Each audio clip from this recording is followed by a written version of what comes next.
I'm Daniel Ventura, and today I'll be answering your YouTube comments on keto.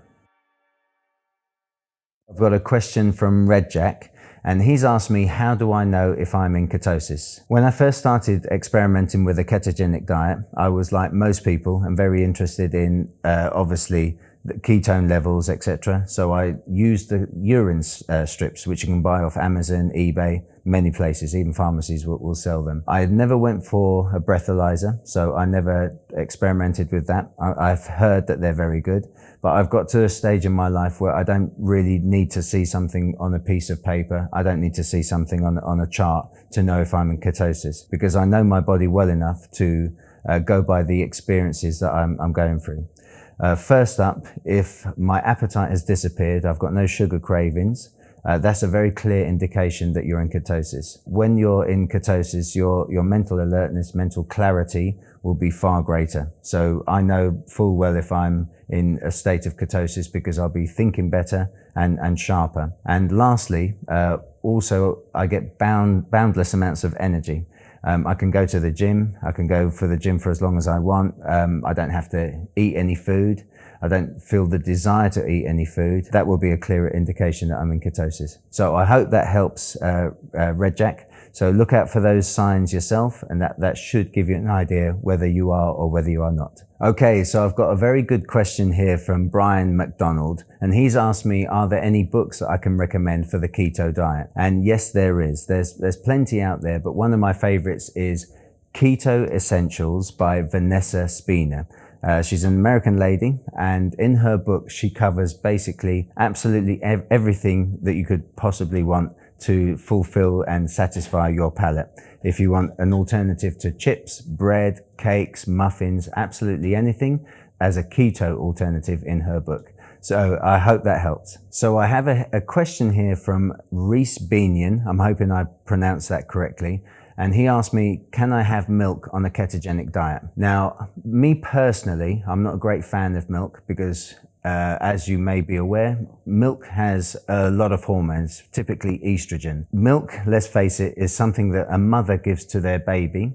And it's something that obviously will be full of hormones to make a baby maybe a little bit fatter, a little bit chubbier, a little bit warmer, and give it the ability to grow.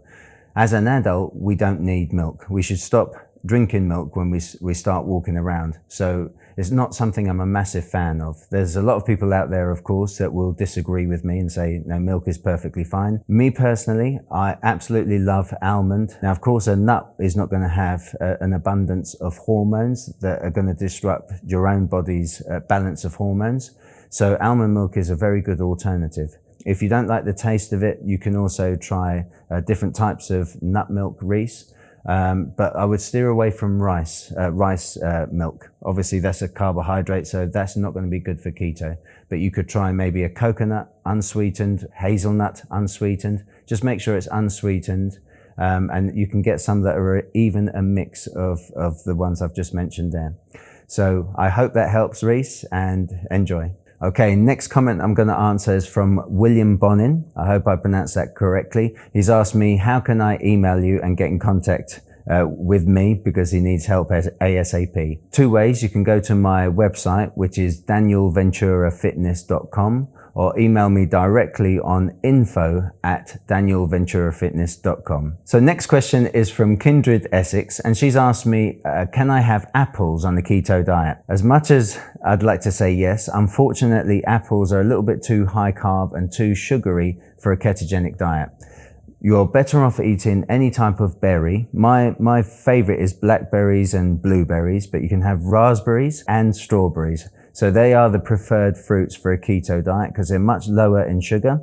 Not forgetting they're high in antioxidants and vitamin C as well. So they're great for all-round health and boosting testosterone. Hope that helps. I've got a question from John Storm here, and he's asking me what my daily routine is from start to finish.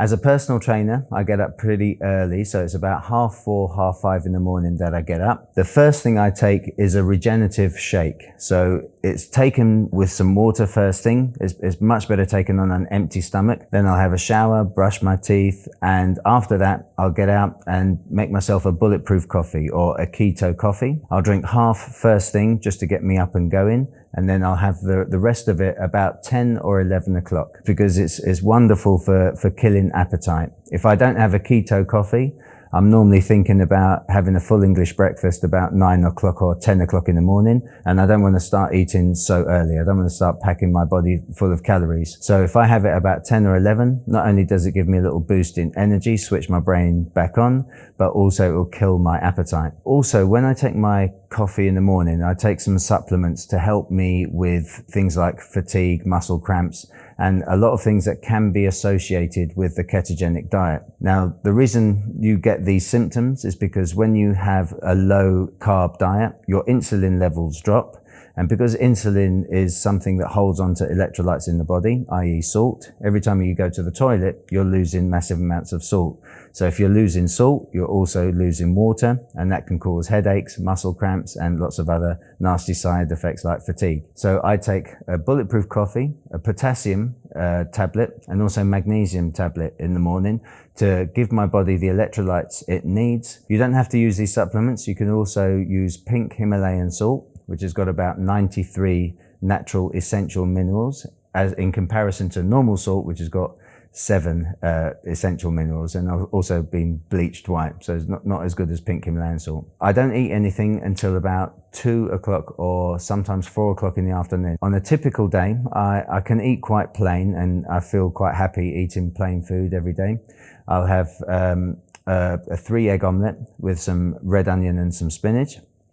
That would be a typical lunch for me, or 4 boiled eggs and spinach. I could make things more exciting if I choose to, but I use food as fuel rather than as an enjoyment source. So I don't care if I'm eating pretty plain food on a daily basis. After that, I'll be going to and from work. I finish normally about 8 o'clock or 9 o'clock at night, so it's quite a long day as a personal trainer, but I love my job, luckily for me. When I get home, I'll have typically a salad with a few peppers, spring onions, a little tablespoon of olive oil, and then I'll add anything to it. So sometimes it could be some chicken, some plain chicken. I'll be putting some prawns on there. Even ham. Sometimes I have ham just to spice things up and make things a little bit different. Tuna fish, mackerel, any sort of oily fish, tinned salmon or fresh salmon. So that would be typically the protein and the fat source, and I'll have some green leafy vegetables alongside with it. After that, if I've got a little bit of a sweet tooth, I love blueberries. So blueberries, blackberries, raspberries, and I'll also have a yogurt, so like a Greek yogurt, but I make sure it's a yogurt that's got some sort of bacteria profile, something that's going to be good for my gut flora. And that will be typically it. Before I go to bed, I take some more supplements. Currently, I'm taking something called Neuro Rest, which is something I discovered online. It's something that helps sleep, helps serotonin release. It's got 5-HTP in it and gets me into a nice deep sleep. I take ZMA. Now, my absolute favorite ZMA product is by a company called Pure Pharma, and it's the best ZMA product I've ever taken. Something I strongly recommend that I've been taking for many years, and another product I cannot live without is Super 8 Udos Choice, and that's the 42 billion live bacteria cell probiotic. It's got 8 strands of live bacteria coming from 42 billion live bacteria cells, and unlike a lot of these probiotics, this guarantees that the live bacteria cells will go through the digestive system, survive that treacherous journey through stomach acids, and get to the end destination where they will obviously multiply in that warm environment, and of course clear your gut, speed up your metabolism clearly, because obviously it's coming out of your system, and make you feel not bloated, and make you feel generally great and with more energy. Sometimes I get a bit of a sweeter tooth, so I'll be tucking into maybe a little bit of chocolate. I don't go for a Galaxy or a Dairy Milk. I stick to something called Cavalier. Some of you may know about Cavalier. It's typically something that's bought by diabetics, people that like obviously sugar and chocolate thins, but can't have it because of their medical condition. And the sugar's been taken out and has been replaced with stevia. So stevia doesn't have any calories, so it's completely calorie free. So it's got a nice sweet taste, so you don't miss the sugar.